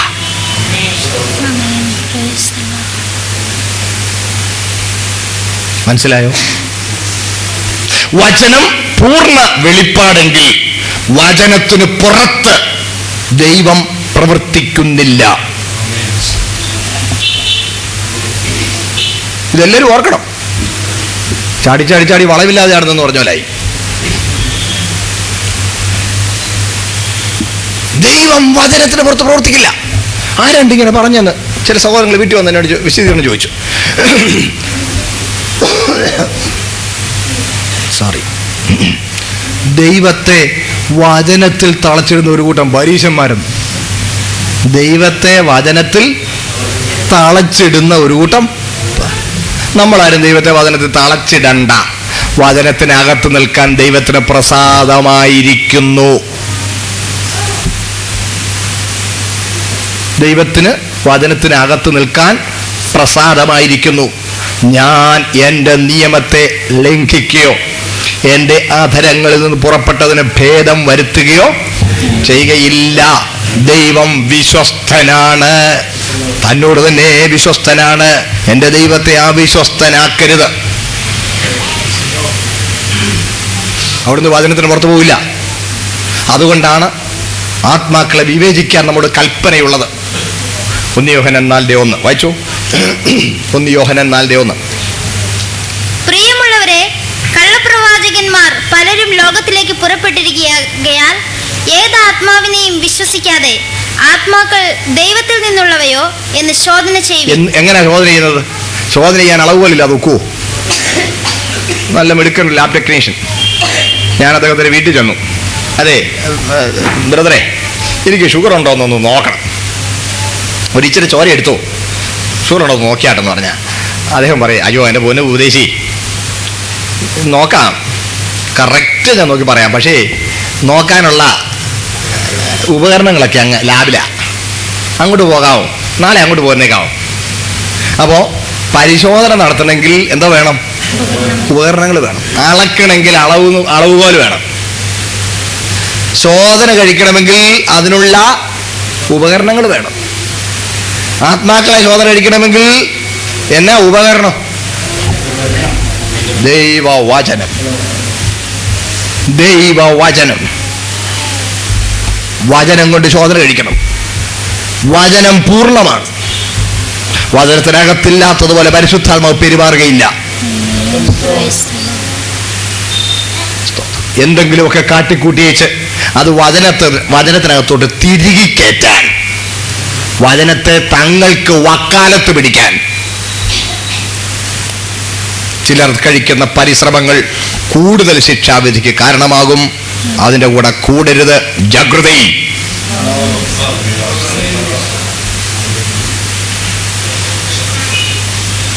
മനസ്സിലാവുന്നെന്ന് വിശ്വസിക്കട്ടെ. വേദപുസ്തകത്തിലെ ഒരു വാക്യത്തെ തത്വദീക്ഷയില്ലാത്തവർ വലിച്ചെടുത്തുകൊണ്ട് പോയി ദുരുപയോഗിക്കുന്നു. ആത്മവിവശതയെന്ന്. എന്താ ആത്മവിവശത? കർത്തൃ ദിവസത്തിൽ ഞാൻ ആത്മവിവശനായി. മൂലകൃതിയിൽ ആത്മാവിലായി എന്ന് തന്നെയാണ്. ആത്മനിറവിലായി, ആത്മാവിലായി, ആത്മവിവശതയിലായി. കാണുകയും കേൾക്കുകയും എഴുതുകയും ചെയ്യുക. കേൾക്കണേ, ആത്മാവിലായി കാണുകയും കേൾക്കുകയും എഴുതുകയും ചെയ്യുക. ആത്മവിവശതയിൽ രേഖപ്പെടുത്തിയതാണ് വെളിപ്പാട് പുസ്തകം. കാണുകയും കേൾക്കുകയും എഴുതുകയും ചെയ്യുക. അവശതയിൽ ബോധം കെട്ട് കിടക്കുകയല്ല.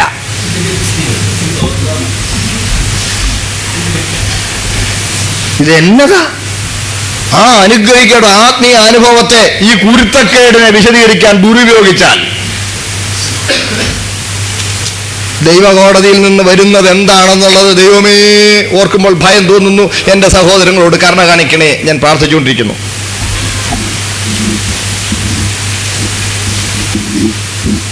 നിന്റെ പുറകെ പോകരുത്. അവരെത്ര വലിയ ക്രൗഡ് പുള്ളേഴ്സ് ആയാലും സ്റ്റാർ വാല്യൂ ഉള്ളവരായാലും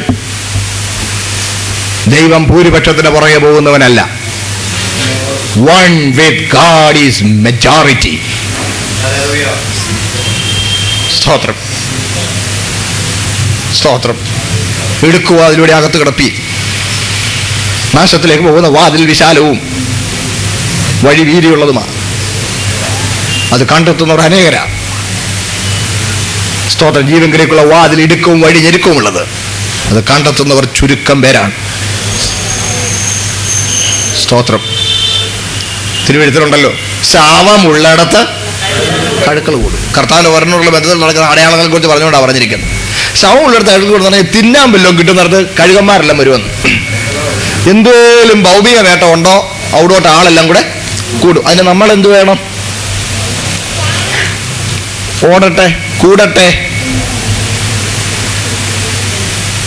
മനസ്സിലാവുന്നോ? നമ്മൾ ഭൗമിക നേട്ടത്തിനല്ല കർത്താവിനെ പിൻപറ്റുന്നത്. നിത്യതയ്ക്ക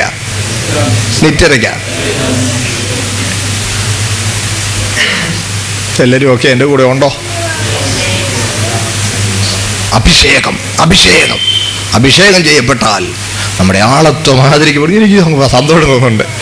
എൻ്റെ പൊന്നു കർത്താവ്, അവൻ എൻ്റെ ഉടമസ്ഥനാ. എൻ്റെ ജീവനും ശ്വാസവും അതൃക്കൈകളിലാ. പക്ഷേ അവിടുന്ന് എന്നെ ആദരിക്കുന്നു, എന്നെ ആദരിക്കുന്നു. എൻ്റെ താല്പര്യങ്ങൾ, എൻ്റെ ആളത്വത്തെ അവിടുന്ന് പരിഗണിക്കുന്നു. മനസ്സിലാവുന്നുണ്ടോ? എനിക്കറിയാം ഒരാള് വലിയ ഹൈലി ക്വാളിഫൈഡ്, ഭയങ്കര സ്മാർട്ടാണ്. വലിയൊരു കമ്പനിയിൽ അദ്ദേഹം ഒരു എക്സിക്യൂട്ടീവായി ജോയിൻ ചെയ്തു. പക്ഷേ ആ കമ്പനിക്ക് ചില നിയമങ്ങളൊക്കെ ഉണ്ട്. ഒരു യൂണിഫോം ഉണ്ട്. ഈവന് ഒട്ടും ഇഷ്ടമില്ലാത്ത നിറമാണ് ആ യൂണിഫോമിന്റെ നിറം. വേറെ ഏത് നിറവും സഹിക്കാം, അത് മാത്രം, അത് തന്നെ നമ്മുടെ തോളെ വന്നു. ഞാൻ പറഞ്ഞിടൂ മനുഷ്യ, തനിക്ക് അതിനോടുള്ള വെറുപ്പ് മാറ്റണമെങ്കിൽ അത് തന്നെ തരണമെന്ന് ഓടെ നമ്പരാൻ അറിയാവുന്നതുകൊണ്ടാണ്. എന്നാലും ഇത് വയ്യ. ഒരു സ്പെഷ്യൽ പെറ്റീഷൻ ചെയർമാൻ അയച്ചു. ഇതിൽ നിന്ന് തന്നെ ഒന്ന് അവരുടെ തീരുമാനം, സോറി, നിങ്ങൾക്ക് ഒഴിഞ്ഞു പോകാം. ഈ നിങ്ങളുടെ പേഴ്സണൽ പ്രൈവറ്റ് സെൽഫിഷ് ഇൻട്രസ്റ്റിനെ പരിഗണിക്കാൻ കഴിയില്ല. മനസ്സിലായോ? അവന്റെ വ്യക്തിത്വത്തെ അവർ ഡിസോണർ ചെയ്തു. ഞെരുങ്ങി വേറൊരിടത്ത് കിട്ടുന്നവരെ കുറേ നാളുകൂടെ ശ്വാസം വിട്ട് കഴിഞ്ഞേച്ച് ഇച്ചിരി കൂടെ കുറഞ്ഞ ശമ്പളത്തിന് വേറൊരിടത്ത് ചാടിപ്പോയി. വ്യക്തിത്വത്തെ ആദരിക്കാത്ത കമ്പനികൾ. മനസ്സിലാവുന്നുണ്ടോ? ഒരിക്കലും ഒരു IAS ഓഫീസർ ഞങ്ങളുടെ കോളേജിൽ ഒരു ഫംഗ്ഷൻ വന്നപ്പോൾ അദ്ദേഹം പറഞ്ഞു, എനിക്ക് കാക്കിക്കുപ്പായം എന്ന് പറഞ്ഞാലേ വീർപ്പ് മുട്ടുക. പക്ഷെ എന്തോ ചെയ്യാനാ, അതിനകത്ത് ഞാൻ വീർപ്പ് മുട്ടിക്കഴിയാൻ നിർബന്ധിതനായിരിക്കുന്നു. കാരണം ഇതെടുത്തു പോയില്ലേ എനിക്കിനി ഇവിടെ വ്യക്തി സ്വാതന്ത്ര്യം ഇല്ല. ഞാനത് മിക്കവാറും ഓർക്കും, ഈ ഭാവമൊക്കെ ഓർക്കുമ്പോൾ. പക്ഷെ ഇവിടെ ദൈവം, നമ്മളവൻ്റെ വേലക്കാരാണെങ്കിലും നമ്മുടെ വ്യക്തി സ്വാതന്ത്ര്യങ്ങളെ ദൈവം ആദരിക്കും. ബോധപൂർവം സ്നേഹത്തിൽ നമ്മളെ കർത്താവിന് കൊടുക്കുകയാണ് വേണ്ടത്, അവരെടുക്കുകയില്ല. അഭിഷേകം അഭിഷേകം അഭിഷേകം. ആട്ടെ, അടുത്തത് കൃപാവരങ്ങളാണ്.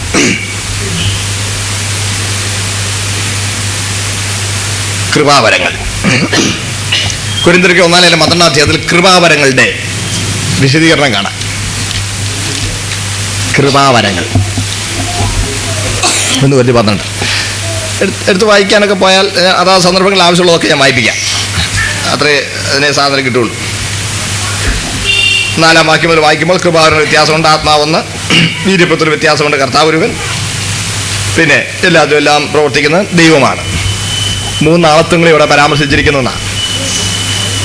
കണ്ടോ? ആത്മാവ്, കർത്താവ്, ദൈവം. ആത്മാവ്, പുത്രൻ, പിതാവ്, 3 ആളത്വങ്ങളും അവിടെ പരാമർശിക്കപ്പെട്ടിരിക്കുന്നതാണ്.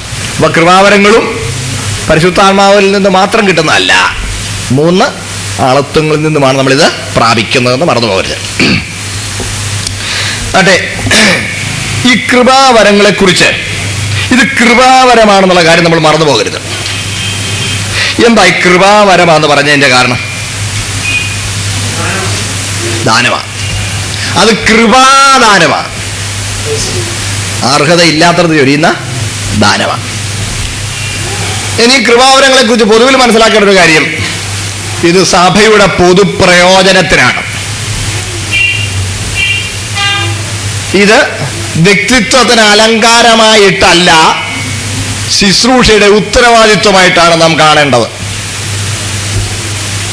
എൻ്റെ കൂടെ ഉണ്ടോ എല്ലാവരും? കൃപാവരം പ്രാപിക്കുമ്പോൾ ഉത്തരവാദിത്വത്തെ കുറിച്ച് ഓർത്തോണം. എൻ്റെ സഹോദരങ്ങളെ, വ്യക്തിപരമായ ഒരു വാക്ക് പറയുമ്പോൾ ക്ഷമിക്കണം, തെറ്റിദ്ധരിക്കല്ലേ. ശുശ്രൂഷയ്ക്ക് വേർതിരിക്കപ്പെട്ടതുകൊണ്ട് വ്യക്തി താല്പര്യങ്ങൾക്കൊന്നും വലിയ പ്രാധാന്യമൊന്നുമില്ല എന്ന് പറഞ്ഞാൽ ദൈവം ആദരിക്കുന്നില്ലെന്നല്ല എൻ്റെ അർത്ഥം. ദൈവവചനം ശുശ്രൂഷിക്കാനായി ദൈവം തിരഞ്ഞെടുത്തതുകൊണ്ട് വ്യക്തിപരമായ ഇന്നലെ ഞാൻ വീട്ടിൽ പറയുകയും ചെയ്തു, ഒരു ദിവസം മുഴുവൻ വാ അടച്ചിരിക്കണമെന്നൊരാഗ്രഹമുണ്ടെന്ന്. ഞാൻ ഹൃദയത്തിൽ നിന്നാണ് പറഞ്ഞത്.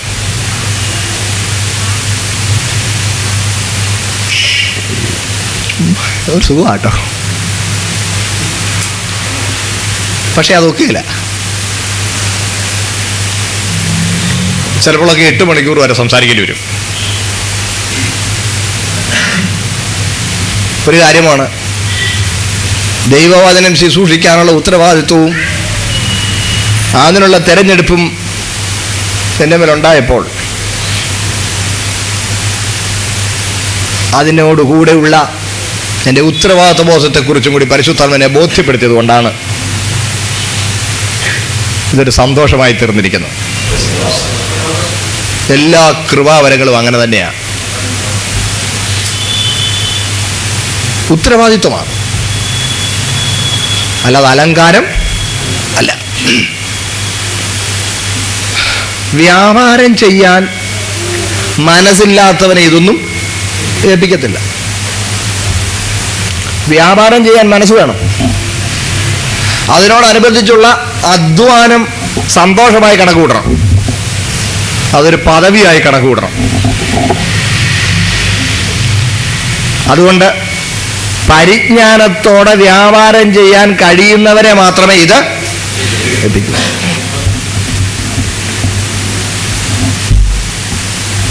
സമയമൊക്കെ ആവുന്നു, ഞാൻ നിർത്താം. അപ്പം ഞാനൊരു കാര്യം പറഞ്ഞിട്ടേക്കാം, അല്ലെങ്കിൽ ന്യായമായി ഉച്ചയ്ക്കുള്ള സമയത്ത് ചിന്തിച്ച് വല്ലതും ചോദിക്കാമല്ലോ. അതുകൊണ്ടാണേ എട്ടും പൊട്ടും തിരിയാത്ത പിള്ളാരെ ഒന്നും ദൈവം ഈ വരങ്ങളൊന്നും ഏൽപ്പിക്കുമോ ഏൽപ്പിക്കുകയല്ലയോ? ഏൽപ്പിക്കത്തില്ല. അതാ പറഞ്ഞ നിങ്ങൾക്ക് ചിന്തിക്കാൻ ഞാൻ ഈ ഇന്റർവ്യൂവിൽ തരിക. നമുക്ക് എന്താ പ്രയോജനം എന്നൊക്കെ ചിന്തിക്കുമ്പോൾ നമുക്ക് മനസ്സിലാവും. പരിജ്ഞാനത്തോടെ കൈകാര്യം ചെയ്യാൻ കഴിയാത്ത ഒരാളിനെ ഇതുപോലെ ഏൽപ്പിക്കൂ. കൃപാവരങ്ങളുടെ ശുശ്രൂഷ അത് ചെയ്യുന്നയാളിൻ്റെ ഉത്തരവാദിത്വം അത് പരിഗണിക്കപ്പെടേണ്ടതാകുന്നു. നമ്മൾ അതിനുവേണ്ടി ആഗ്രഹിക്കുമ്പോൾ അത് വലിയ ഉത്തരവാദിത്വം നമ്മളെ വരെ ഏൽപ്പിക്കുന്നു എന്നുള്ളത് മറന്നു പോകരുത്. അത് കൃപാവരമാണ്. ആട്ടെ, ഇത് പൊതുപ്രയോജനത്തിനാണ്. ഇത് ഉത്തരവാദിത്വം പകർന്നിരുന്നതാണ്. ഇത് സഭയുടെ ആത്മീയ വർധനവിനുള്ളതാണ്, ഭൗമിക നേട്ടത്തിനുള്ളതല്ല. യാതൊരു ആത്മീയ ശുശ്രൂഷയും ഭൗമിക കാര്യം സാധിക്കാനുള്ള ഉപാധിയായിരിക്കുന്നില്ല. പെരയ്ക്ക് സ്ഥാനം കാണാനും, ഏത് പെണ്ണിനെ കെട്ടണമെന്നറിയാനും, ഏത് വണ്ടിയെ കയറണമെന്നറിയാനും, എങ്ങോട്ട് ദർശനം വെച്ച് വീട് വെക്കണമെന്നറിയാനും. മനസ്സിലായോ? ആ ഇന്റർവ്യൂവിന് പോകുമ്പോൾ ഏത് സാരി വേണോ ചുരിദാർ വേണോ പാൻറ്റും ഷർട്ടും വേണോ, മുണ്ടും ഉടുപ്പും വേണോ, ജുബായും വേണോ, ഇതൊന്നും ഗണകനെ പോലെ നോക്കി പറയാൻ ദൈവം സഭയിൽ ആരെയും വെച്ചിട്ടില്ല. മനസ്സിലാവുന്നുണ്ടോ? ഇപ്പൊ കുഞ്ഞുങ്ങളിലൊക്കെ 12ാം ക്ലാസ് കഴിഞ്ഞ സമയമാണ്. ഒത്തിരി മാതാപിതാക്കന്മാർ എൻ്റെ പോന്ന ദൈവദാസനെ ഒന്ന് പ്രാർത്ഥിച്ച് കൊച്ചിനെ എവിടെയാണ് വിടേണ്ടതെന്ന് ഒന്ന്. ഞാൻ ഈ വിദ്യാഭ്യാസ മേഖലയുമായിട്ട് ഇച്ചിരി ബന്ധമുള്ളൊരു ഉപദേശിയായതുകൊണ്ട് ഞാൻ പറയും, ആട്ടെ ഇരുന്നാട്ട് പറയാമല്ലോ എന്ന് പറഞ്ഞേച്ച്. പിന്നെ ആ കുഞ്ഞിനോട് ചില സംസാരിക്കും, കുഞ്ഞെ നിന്റെ താല്പര്യം എന്താ, എന്തിനൊക്കെ എത്രയൊക്കെ മാർക്കുണ്ട്? 10ാം ക്ലാസ്സിൽ ഈ ഒരെണ്ണം മാത്രം നോക്കരുത്. 10ാം ക്ലാസ്സിൽ എങ്ങനെ ഉണ്ടായിരുന്നു? 10ാം ക്ലാസ്സിൽ എങ്ങനെ ഉണ്ടായിരുന്നു? ഇപ്പോൾ പ്രീ ഡിഗ്രി മീൻസ് +2 എങ്ങനെ ഉണ്ട്? ഏത് വിഷയം പഠിക്കാനാണ് താല്പര്യം? എങ്ങനെ പോകാനാണ് ജീവിതത്തിൽ താല്പര്യം? അപ്പോൾ സൂചിച്ചയുടെ പോലെ അതാണ് താല്പര്യം. പിന്നെ എന്തിനാ നീ 5 ലക്ഷം മുടക്കി BSc നഴ്സിങ്ങിന് പോകുന്നത്? മനസ്സിലാവുന്നുണ്ടോ? അപ്പം തന്നെ അത് തന്നെ അന്നേരം എന്ത് ചെയ്തു? ക്യാൻസലായി. പിന്നെന്തുവാ? പിന്നെ മനസ്സിലാവുന്നുണ്ടല്ലോ. ഇങ്ങനെ ഈ കുഞ്ഞിനോട് ഇച്ചിരി നേരം സംസാരിച്ച് കഴിയുമ്പം കാര്യങ്ങളെക്കുറിച്ച്, ഈ കുട്ടി എവിടെ നിൽക്കുന്നതിനെ കുറിച്ച് നമുക്കൊരു ചിത്രം കിട്ടും. പിന്നെ അപ്പനോടും അമ്മയോടും സംസാരിക്കണം. അവർക്കുള്ള സ്വപ്നങ്ങൾ അതും കൂടെ പരിഗണിക്കണം. അത് കുറെ കൂടി യോഗ്യമാണ് നമുക്ക് തോന്നിയാൽ അതിലേക്ക് ഈ കുഞ്ഞും കൂടി താതാത്മ്യപ്പെടാനായിട്ട് വല്ല വഴിയുണ്ടോ എന്ന് നോക്കി, മനസ്സിലായോ, ഇവരെ ഒരു വഴിയിലേക്ക് ആക്കാനൊരു ശ്രമം നടത്തണം. അങ്ങനെ ഒരു വഴി ആയിക്കഴിഞ്ഞാൽ പിന്നെ കേരളത്തിനകത്താണോ പുറത്താണോ നല്ലതെന്ന് നോക്കണം. പിന്നെ അവിടെ സാമ്പത്തിക സ്ഥിതി പരിഗണിക്കണം. ഇതെല്ലാം പരിഗണിച്ച് അപ്പനെയും അമ്മയും വിട്ട് ദൂരെ പോയി താമസിക്കാനുള്ള ശരീരസ്ഥിതി, ആരോഗ്യസ്ഥിതി ഉണ്ടോ? എന്നും ഗോൾഡും പിടിച്ച് നടക്കുന്ന കുട്ടിയാണോ? മനസ്സിലായോ? ഇതെല്ലാം പരിഗണിച്ച് വ്യക്തമാകുന്നുണ്ടേ. ബാംഗ്ലൂരിൽ പോയി താമസിക്കുക, അവിടെ അമ്മാച്ചനുണ്ട്, അമ്മാച്ചനൊക്കെ കത്തോലിക്കല, മനസ്സിലായോ? അപ്പോൾ അവരുടെ കൂടെ താമസിച്ച് പഠിക്കാമെന്ന് പറയുന്നു. അപ്പോൾ അതുമെല്ലാം എന്ത് ചെയ്യണം? ഇതെല്ലാ വിഷയങ്ങളും നമ്മൾ പരിഗണിച്ച് ഇവരെ ഒന്ന് കൗൺസിൽ ചെയ്യാം. അല്ലാതെ സ്വോത്രം പ്രാർത്ഥിക്കാം എന്ന് പറഞ്ഞ് കണിയാൻ കബഡി നിർത്തുന്ന പോലെ ബാംഗ്ലൂർ കാണുന്നു, ബാംഗ്ലൂർ കാണുന്നു.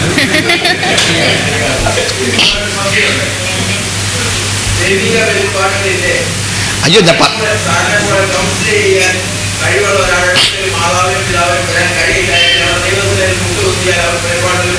കൊടുക്കും, ഇരുന്നാട്ട് പറയാം. നമുക്ക് ഞാൻ പറഞ്ഞു തുടങ്ങിയതേ ഉള്ളല്ലോ, തീർന്നില്ലല്ലോ. ദൈവ വെളിപ്പാടുകൾ കേട്ടേ. ദൈവ വെളിപ്പാടുകൾ പ്രധാനമായും ആത്മീക വിഷയ സംബന്ധമാണ്. ഇനി ആത്മീക വിഷയങ്ങൾ ഭൗമിക വിഷയങ്ങളുമായി ബന്ധപ്പെട്ടിട്ടുണ്ട്. അതുകൊണ്ടാണ് ഞാൻ പറഞ്ഞത്, പറഞ്ഞില്ലേ, കൂട്ടായ്മയ്ക്കും സഹായങ്ങൾക്കും പോകാൻ സൗകര്യമില്ലാത്തൊരു സ്ഥലത്തേക്ക് ഈ കുഞ്ഞിനെ കൊണ്ട് നാക്കിയാൽ മനസ്സിലായല്ലോ. അപ്പോൾ ഭൗമിക വിഷയങ്ങളും ആത്മീയ വിഷയങ്ങളും തമ്മിൽ ബന്ധമുള്ളവയായതുകൊണ്ട് ഭൗമിക വിഷയങ്ങളിലും ദൈവത്തിന് നിയോഗമുണ്ടാകും. ദൈവവുമായി നേരിട്ട് കൂട്ടായ്മ ബന്ധം അനുഭവിക്കുന്ന ഒരു സഹോദരനും സഹോദരിയും കുഞ്ഞും അവരാദ്യം ദൈവസ്ഥലം നിലവിളിക്കുക വേണ്ടത്, വേറൊരിടത്തേക്ക് ഓടുകയല്ല. ഇവർ പ്രാർത്ഥിച്ചിട്ടും ഒന്നും ഒരു നിയോഗവും ഉണ്ടാകുന്നില്ല. അങ്ങനെയുള്ളൊരു സാഹചര്യം ഉണ്ടായാൽ മാത്രമേ പരിജ്ഞാനത്തോടെ പക്വതയോടെ കാര്യങ്ങൾ കൈകാര്യം ചെയ്യാൻ കഴിയുന്ന ഒരു ശുശ്രൂഷകന്റെ ഉപദേശം തേടേണ്ടതുള്ളൂ. 12 കൃപാവരങ്ങൾ പഠിക്കാൻ പോവാ നമ്മൾ. അതിനകത്ത് ഇതെല്ലാം വരും. ഇവിടെ പൊതുലോകത്തിലെ കവടി നിർത്തുന്നവന്റെ അതേ വേഷം കെട്ടിയ ഒരാൾ ദൈവസഭയ്ക്കകത്ത് ഇല്ല.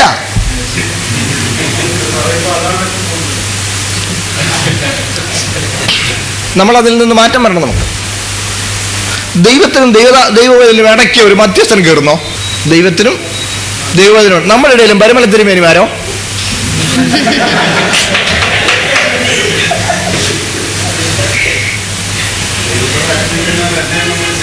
എന്തോ ആട്ടെ, അകലെ ദൈവത്തോടുള്ള അടുപ്പത്തിൽ ഏറ്റക്കുറച്ചിൽ ഉണ്ടാകാം. അതുകൊണ്ട് ആവശ്യമാണെങ്കിൽ മുമ്പേ നമ്മൾ പറഞ്ഞ പോലെ അവരുടെയും കൂടി പ്രാർത്ഥനയുടെ സഹായം, പിന്തുണ നമുക്കുണ്ടാകാം. കർത്താവേ, എൻ്റെ സഹോദരനെയും അവൻ്റെ കുഞ്ഞിനെയും ആ കറക്റ്റ് തിരുമേനി അവരെ കുറിച്ച് ആഗ്രഹിക്കുന്ന കോഴ്സിൽ ചേരാൻ തക്കവണ്ണമുള്ള നിയോഗം കൊടുത്തവരെ നടത്തണേ എന്ന് ഞാനും പ്രാർത്ഥിക്കുന്നുണ്ട്. ഇപ്പം 2-3 പേർക്ക് വേണ്ടി വിശേഷ പാചകൊണ്ടിരിക്കുന്നു. ആ പ്രാർത്ഥനയുടെ പിന്തുണ അവർക്ക് ഉണ്ടാകാം. പക്ഷേ ഞാൻ പറയുമ്പോൾ എനിക്ക് വിഷമമുണ്ട്. ഇന്ന് പല ശുശ്രൂഷകന്മാരും പല നേഴ്സിംഗ് കോളേജുകളുടെയും ഏജൻസി ഉണ്ട്. ഒരു ശുശ്രൂഷകൻ തന്ന നമ്പർ കൊണ്ട് വേറൊരാളിന് വേണ്ടി ഞാൻ വേറൊരു ശുശ്രൂഷകനെ വിളിച്ചപ്പോഴാണ്, എന്നോട് പിന്നെ വലിയ അഭ്യാസമൊന്നും ഇറക്കിയില്ല. ഞങ്ങൾ ഒത്തിരി സുഹൃത്തുക്കളായതുകൊണ്ട് ഞാൻ എൻ്റെ പൊന്നു ദേവദാസനെ, നിങ്ങൾ കൃപയിൽ നിന്ന് വീണു പോകരുതെന്ന് പറയേണ്ടി വന്നു. അപ്പോഴാണ് ഒന്നിലധികം കോളേജുകളുടെ ഏജൻസി എടുത്തവരുണ്ടല്ലോ. അവർ നമ്മുടെ ശുശ്രൂഷകൻ എന്തിനാണ് പോകുന്നത്? ശുശ്രൂഷകനാവുമ്പോൾ കൂടുതൽ ആളുകൾ വിശ്വസിക്കും. അതുകൊണ്ട് ഗൈഡ് ചെയ്യാം, ശുശ്രൂഷൻ ഗൈഡ് ചെയ്യുന്നതിനകത്ത് തെറ്റൊന്നുമില്ല. പക്ഷേ അവർക്കും ഇവർക്കും ഇടയ്ക്ക് നിന്ന് വേറൊന്നിനെ തട്ടി കൂടുതൽ കമ്മീഷൻ കിട്ടുന്നതിന് വേണ്ടി ഈ കുഞ്ഞിനെ വലിച്ചു കൊണ്ടുപോകാൻ തക്കവണ്ണം നമ്മൾ എന്ത് ചെയ്യാൻ പാടില്ല, അതപ്പതിക്കരുത്. ഇങ്ങനെ ഈ ശുശ്രൂഷകനുമായി ബന്ധപ്പെട്ട് ഒരു കൂട്ടം ആളുകൾ നടന്ന് കാണുന്നതെല്ലാം ഒരു കോളേജാണ് കാണുന്നത് എല്ലാവരും. നോ,